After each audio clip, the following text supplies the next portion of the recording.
नमस्कार साथियों, गुरुकुल ICS के YouTube चैनल में आपका हार्दिक स्वागत है। कल हमने गुप्त वंश का छत्तीसगढ़ में आगमन पढ़ा था, जिसमें मैं आपको ये बताया था कि छत्तीसगढ़ में गुप्त वंश का आगमन कैसे हुआ। हमने श्रीधर गुप्त, घटोत्कच, चंद्रगुप्त, उसके बाद समुद्रगुप्त यहाँ तक पढ़ चुका था। और मैं आपको ये बताया था कि समुद्रगुप्त का आगमन जब छत्तीसगढ़ हुआ तो छत्तीसगढ़ में समुद्रगुप्त संबंधित क्या क्या अपने को एविडेंस या साक्ष्य मिले। आज हम उससे आगे बढ़ते हैं और आज हम पढ़ेंगे रामगुप्त, चंद्रगुप्त द्वितीय, कुमारगुप्त, स्कंदगुप्त और भानुगुप्त का छत्तीसगढ़ में इतिहास या संबंधित जानकारी है। तो देखिए, कल हम पढ़े थे समुद्रगुप्त तक। कल बताया था मैं आपको कि 335 से लेकर 375 तक समुद्रगुप्त था। समुद्रगुप्त के दो बेटे थे, एक आपका जाएगा रामगुप्त और एक आपका जाएगा चंद्रगुप्त द्वितीय, या जिसे हम विक्रमादित्य के नाम से भी जानते हैं। चंद्रगुप्त, विक्रमादित्य। इन्होंने सकारी, गणारी सबको उपाधि धारण की थी, शकों को भगाया था। क्या शकों को भगाया था इन्होंने। अब देखो, इनका काल आ जाएगा 375 से 380, 5 वर्ष तक रहे रामगुप्त, और 380 से लेके लगभग 414 तक रहे आपका ईस्वी तक। कौन रहे आपका? चंद्रगुप्त द्वितीय। तो जब यहां पर वाकटक वंश था, कल बताया था मैं आपको कि नंदीवर्धन नागपुर में वाकटक वंश था, जो नागपुर से महासमुंद तक था, और नीचे था आपका नल वंश, और इस नल वंश का संस्थापक था आपको वास्तव में देखा जाए शिशुक था, लेकिन अपन क्या पढ़े थे आपका व्याघ्रराज, जो उस समय वर्तमान में था। इसको बताया था मैं आपको समुद्रगुप्त से जोड़कर। समुद्रगुप्त के बाद आपका आ जाएगा रामगुप्त। रामगुप्त का कुछ सिक्के भी कहां से मिलेंगे अपने को? बानाबरत से मिलेंगे, क्योंकि गुप्त वंश के सर्वाधिक सिक्के दुर्ग के बानाबरत से मिले। पिटाई वल्द रायपुर से भी सिक्के मिले हैं, ठीक है। उसके बाद आपका देखा जाएगा तो कुछ आपका देखा जाएगा तो आपका राजनांदगांव का जो क्षेत्र हो गया, ठीक है, बाजी क्षेत्र हो गया, बाजी क्षेत्र हो गया, कांच क्षेत्र हो गया, यहां से भी क्या मिले अपने को? सिक्के मिले हैं। तो उसको छोड़िए, अभी दो नाम याद कीजिएगा, पिटाई बल्द और कौन सा जगह आपका? बानाबरद। तो पिटाई बल्द और बानाबरद से यहां तो सिक्के मिले ही हैं, लेकिन समुद्रगुप्त का धनुधर सिक्का, प्रॉपर धनुधर सिक्का कहां से मिलेगा अपने को? आपका बानाबरद से। इसके बाद आपका जाएगा रामगुप्त। तो रामगुप्त का कोई इतिहास नहीं मिलेगा, क्यों? बताया था बड़ा बेटा था, न अच्छा प्रशासक बन पाया, न अच्छा राजा बन पाया, न अच्छा साम्राज्य चला पाया। फलस्वरूप अपनी पत्नी किसको भेंट कर दिया था? आपका शकों को। तो उसका छोटा भाई चंद्रगुप्त द्वितीय ध्रुव सामनी से विवाह किया, ध्रुव सामनी को शकों से छुड़ाया, विवाह किया, ठीक है, आपको अपने बड़े भाई रामगुप्त को उसका आपको वध भी किया। तो अब हम देखते हैं चंद्रगुप्त द्वितीय का छत्तीसगढ़ में क्या इतिहास था। जब गुप्त वंश में यहां पर चंद्रगुप्त द्वितीय था, तो उसी समय वाकटक वंश का शासक था रुद्रसेन। कौन था आपका? रुद्रसेन। वाकटक वंश का शासक था रुद्रसेन।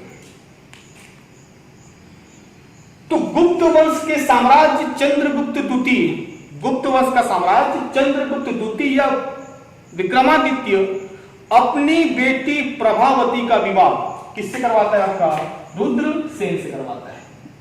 प्रभावती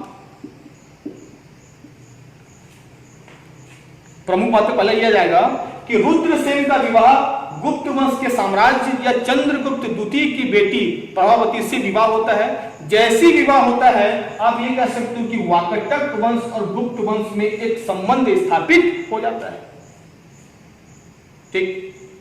दूसरा आपको देखा जाएगा, जब प्रभावती से रुद्रसेन का विवाह होता है तो कुछ समय के पश्चात, लगभग 1.5-2 साल के पश्चात, 2-3 साल के पश्चात रुद्रसेन की असामयिक देहांत हो जाती है। रुद्रसेन की जब असामयिक देहांत हो जाती है तो उस 2-3 साल में रुद्रसेन और प्रभावती से पुत्र पैदा होता है, उसका नाम था प्रवरसेन। कौन था आपका? प्रवरसेन। प्रवरसेन अल्पायु था, मुश्किल से 1 वर्ष हो रहा था। उसी समय किसका देहांत हो गया? आपका रुद्रसेन का देहांत हो गया। तो रुद्रसेन के देहांत होने के कारण, प्रवरसेन के अल्पायु होने के कारण कुछ समय के लिए ये कह सकते हो वाकाटक वंश गुप्त वंश के अधीन आ गया।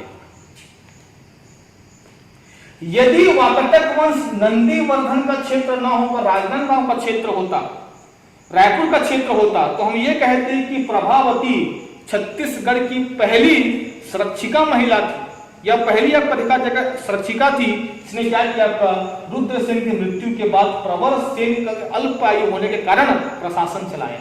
लेकिन वर्तमान में नागपुर कहां है? आपको देखा जाएगा महाराष्ट्र का क्षेत्र है, इसलिए प्रभावती को प्रथम नहीं लिया जाता। तो ध्यान से सुनिएगा। तो रुद्रसेन के देहांत हो गया, रुद्रसेन का देहांत हो गया तो प्रभावती, उनकी आपकी जो पत्नी थी, ये क्या किया? आपका संरक्षिका के तौर पर यहां पर कार्य की, लेकिन अप्रत्यक्ष रूप से गुप्त काल भी वाकाटक वंश पर नजर गड़ाया हुआ था, क्योंकि प्रवरसेन अल्पायु था।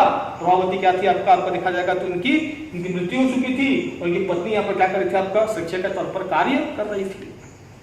लेकिन क्या वास्तव में ऐसा हुआ कि प्रभावती वास्तव में यहाँ पर कार्य कर रही थी और गुप्त वंश यहाँ पर अप्रत्यक्ष साम्राज्य था? तो इसके हमको एग्जाम्पल भी मिल जाते हैं। छत्तीसगढ़ देखिएगा भारत के मैप के आधार पर तो यह मुख्यतः आपका देखा जाएगा मध्य भाग में स्थित है, और छत्तीसगढ़ में जो मंदिर शैली है वो 3 शैली है, नागर शैली, बेसर शैली, द्रविड़ शैली। तो छत्तीसगढ़ में जो मंदिर निर्माण होगा कैसे होगा? आपका बेसर मंदिर से, आपका जो बेसर शैली से निर्मित होना चाहिए। लेकिन छत्तीसगढ़ में इसी शासन काल में लगभग आपको देखा जाएगा 380 से लेकर 414 के आसपास में मंदिरों का निर्माण होना, और उन मंदिरों का निर्माण होना आपको देखा जाएगा नागर शैली से होना।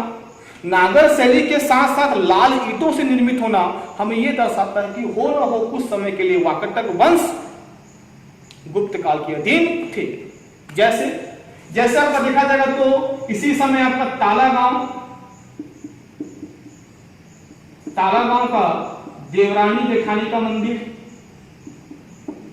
तालागांव का देवरानी जेठानी का मंदिर, ये दूसरा आपका देखा जाएगा रायगढ़ के पुजारी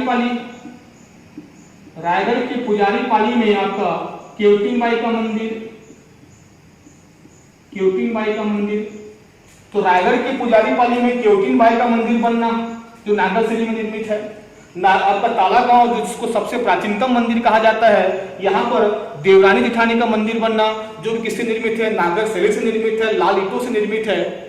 हमको ये दर्शाता है कि यहाँ पर कुछ समय के लिए गुप्त वंश कहां पर क्षेत्र था? आपका नागपुर का इनका क्षेत्र था, या अप्रत्यक्ष रूप से इनका शासन था। बन जाएगा रुद्रसेन और प्रवरसेन। अब प्रभावती यहां पर कार्य कर रही है संरक्षिका के तौर पर। गुप्त वंश कार्य कहां से कर रहा है? आपका पाटलिपुत्र में रहेगा, लेकिन वो चीजों को देख रहा है, लेकिन यहां पर क्या कार्य हो रहा है उसकी जानकारी उसको प्राप्त नहीं हो पा रही है। हालांकि उन्होंने क्योंकि प्रभावती ने जो मंदिर बनवाए थे आपका देखा जो गुप्त काल से सम्मिलित होकर, वो सब कैसे थे? आपका नागर शैली के थे, लाल ईंटों से निर्मित थे। लेकिन यहां पर किस प्रकार की कार्यशैली हो रही है, ये चंद्रगुप्त द्वितीय को पता करना था, विक्रमादित्य को पता करना था। इसलिए चंद्रगुप्त द्वितीय ने अपने 9 रत्नों में से, जो वरामिहिर थे, क्षणपक थे, आपका कालिदास थे, तो उन्हीं 9 रत्नों में एक रत्न थे आपका कालिदास। कौन थे? आपका कालिदास। कालिदास को कहा कि भाई आप कहां जाइए? आपका छत्तीसगढ़ जाइए, और छत्तीसगढ़ जाके ये देखिए कि वहां पर शासन प्रशासन कैसा चल रहा है। हामी भरी उन्होंने, और कालिदास ने क्या किया? आपका यहां से चलना शुरू कर दिया। कहां से? आपका पाटलिपुत्र से। और यदि वो पाटलिपुत्र से चलेंगे तो कहां से होते हुए आएंगे? आपको मालूम है ये बलरामपुर सरगुजा होते हुए आएंगे, वर्तमान में जो नक्शा है। तो जब यहां से ये चलते हैं तो यहां पहुंचते हैं, आपको देखा जाएगा कहां पड़ेंगे? आपका सरगुजा के पास पड़ेगा आपको रामगढ़ की पहाड़ी। क्या पड़ेगा आपको? रामगढ़ की पहाड़ी। कालिदास कवि व्यक्ति थे, देखिए कि आपका सरगुजा के आसपास देखा जाएगा तो रामगढ़ की पहाड़ी है, झरना वरना है, बढ़िया पानी वानी बह रहा है। फलस्वरूप उन्होंने क्या किया? इस रामगढ़ की पहाड़ी पर उन्होंने आपको देखा जाएगा तो मेघदूतम ग्रंथ की रचना की, जिसका छत्तीसगढ़ी अनुवाद किसने किया था? आपको मुकुटधर पांडे ने किया था। तो इसी कालिदास ने जब प्रभावती या ये कह सकते हो कि इस वाकाटक वंश के शासक रुद्रसेन या प्रवरसेन, मुख्यतः प्रवरसेन या प्रभावती से मिलने आ रहे थे, तो उसी समय में उन्होंने क्या किया, आपका रामगढ़ की पहाड़ी बोलने से सरगुजा क्षेत्र, उस सरगुजा क्षेत्र के रामगढ़ की पहाड़ी पर मेघदूतम ग्रंथ की रचना की, जिसका अनुवाद किसने किया, छत्तीसगढ़ी में आपका मुकुटधर पांडे ने। तो ये साक्षात आएगा, मेघदूतम ग्रंथ की रचना, रामगढ़ की पहाड़ी, ताला गांव का देवरानी जेठानी का मंदिर, पुजारी पाली के केवटिन का मंदिर, नागर शैली में बनना, लाल ईंटों से निर्मित होना, उसके बाद आपको देखा जाएगा, और ये रामगढ़ की पहाड़ी पर मेघदूतम ग्रंथ की रचना होना, किसका इतिहास है, आपका चंद्रगुप्त द्वितीय का छत्तीसगढ़ में इतिहास। लेकिन जब रामगढ़ की पहाड़ी में मेघदूतम लिखने के बाद जब पहुंचे वाकाटक वंश में आपका कौन, कालिदास, तो तब प्रवरसेन बड़े हो चुके थे। तो याद करना, कालिदास किसके, आपका देखा जाए किसके दरबार में आए थे, तो क्या जाएगा आपका, प्रवरसेन के दरबार में आए थे। ऑप्शन में दोनों रहेगा, रुद्रसेन और प्रवरसेन, तो आप एग्जाम्पल निकालोगे, आपका एग्जाम निकालोगे आपका प्रवरसेन। तो कालिदास रामगढ़ की पहाड़ी पर मेघदूतम ग्रंथ की रचना की, और जब पहुंचे तो यहाँ पर कौन थे, आपका प्रवरसेन। तो प्रवरसेन के भाट कवि या चरण कवि के रूप में कहां पहुंचे थे, आपका वाकाटक वंश में। ठीक है, इसके अलावा चंद्रगुप्त द्वितीय का या भी कुछ सिक्के कहां से मिलेंगे आपको, बानाबरत से, लेकिन धनुर्धारी सिक्का, एक सिक्का मिलेगा आपको, धनुर्धारी सिक्का। धनुर्धारी सिक्का कहां से मिलेगा अपने को, आपको खरसिया से। क्या मिलेगा आपका, खरसिया से। तो खरसिया से धनुर्धारी सिक्का, ये अकेला किसका मिलेगा अपने को, चंद्रगुप्त द्वितीय का। तो कहां से मिलेगा अपने को, खरसिया से। एक पता आपका धनुर्धर सिक्का, वो मिलेगा बानाबरस से, समुद्रगुप्त का है, और ये पड़ेगा आपका धनुर्धारी सिक्का खरसिया से, किसका मिलेगा आपको, चंद्रगुप्त द्वितीय का या विक्रमादित्य का। तो ये विक्रमादित्य या चंद्रगुप्त द्वितीय का इतिहास किससे मिलेगा आपका, छत्तीसगढ़ में बनेगा दोस्तों। अब आगे अपन देखते हैं, चंद्रगुप्त के बाद आपका आ जाएगा कुमारगुप्त।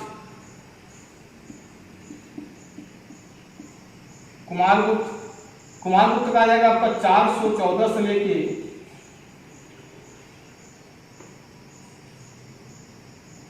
455 तक कुमारगुप्त आएगा। और कुमारगुप्त का इतिहास में ये पढ़ा होगा कि आपने पढ़ा होगा भारतीय इतिहास में कि रत्न जड़ित सिक्का मिला था इनका आपका, उसी रत्न जड़ित मयूर सिक्का छत्तीसगढ़ से प्राप्त हुआ, आपको देखा जाएगा तो आरंग से, ये पड़ेगा आपको आरंग। तो रत्न जड़ित मयूर सिक्का या कह सकते हो कहां मिलेगा आपको, छत्तीसगढ़ के आरंग से। तो कुछ सिक्के कुमारगुप्त के कहां मिलेंगे अपने को, आपका आरंग से। बस एक ही इतिहास है कि कुमारगुप्त का सिक्का कहां से मिलेगा अपने को, आपका आरंग से। और उसके बाद स्कंदगुप्त का कोई इतिहास नहीं है, और सीधा पहुंचेंगे अपन, आपको देखा जाएगा भानुगुप्त। तो भानुगुप्त के बारे में याद करना है कि भानुगुप्त ने 510 का मिलता है एरन अभिलेख। भानुगुप्त के 510 एडी में मिलेगा आपको एरन अभिलेख, और उस एरन अभिलेख में छत्तीसगढ़ के किछ राजवंशों का उल्लेख है। तो याद करना कि उस एरन अभिलेख में छत्तीसगढ़ के सरकपुरी वंशों का उल्लेख है। इसके बाद सरकपुरी वंश आएगा। याद करना कि छत्तीसगढ़ में सरकपुरी वंश एक ऐसे वंश हैं जिसकी तिथि और जिसकी राजधानी का कोई उल्लेख नहीं होता। हालांकि प्रवरराज सिरपुर राजधानी बनाया, ये बाद में मिलेगा, लेकिन जब सरवराज आएंगे, सरवराज के बाद आपका नरेंद्र आएगा, नरेंद्र के बाद प्रसन्न मात्र आएंगे, तो इनकी कोई वास्तविक राजधानी हमें प्राप्त नहीं होती। फिर भी सरकपुरी वंशों का उल्लेख भानुगुप्त के एरन अभिलेख से प्राप्त होता है। ठीक है, आपका भानुगुप्त का एरन अभिलेख में छत्तीसगढ़ के सरकपुरी राजवंश का उल्लेख है। ये आ जाएगा छत्तीसगढ़ में गुप्त वंश का आगमन। छत्तीसगढ़ में आपको देखा जाएगा क्योंकि मंदिर निर्माण की शैली गुप्त वंशों ने प्रारंभ किया था, तो छत्तीसगढ़ में किसने प्रारंभ किया, गुप्त वंशों ने। खासकर ताला गांव का कौन सा मंदिर आपका, देवरानी जेठानी का मंदिर, और मुख्यतः पुजारी पाली के केवटिन का मंदिर। तो मुख्यतः समुद्रगुप्त, चंद्रगुप्त द्वितीय, उसके बाद कुमारगुप्त, भानुगुप्त, ये प्रमुख आपका राजा हैं जिनका उल्लेख छत्तीसगढ़ से प्राप्त होता है। समुद्रगुप्त के नाम और महानदी के नाम से ही क्या बन गया आपका, महासमुद्र। जबकि हरिसेन की प्रयाग प्रशस्ति अभिलेख में छत्तीसगढ़ के 2 राजवंश वाकाटक वंश और नल वंश का उल्लेख मिलता है। यह है छत्तीसगढ़ में गुप्त वंश का आगमन। साथियों, छत्तीसगढ़ संबंधित और भी कोई जानकारी चाहिए, कौन सा आपको समझ में नहीं आ रहा है, कौन से टॉपिक में आपको तकलीफ है, चाहे जनजाति हो, चाहे जनसंख्या हो, चाहे खनिज हो, तो आप मुझे बताइएगा, अपनी प्रतिक्रिया दीजिएगा, फिर हम उस आधार पर अपना नया वीडियो बनाएंगे। धन्यवाद।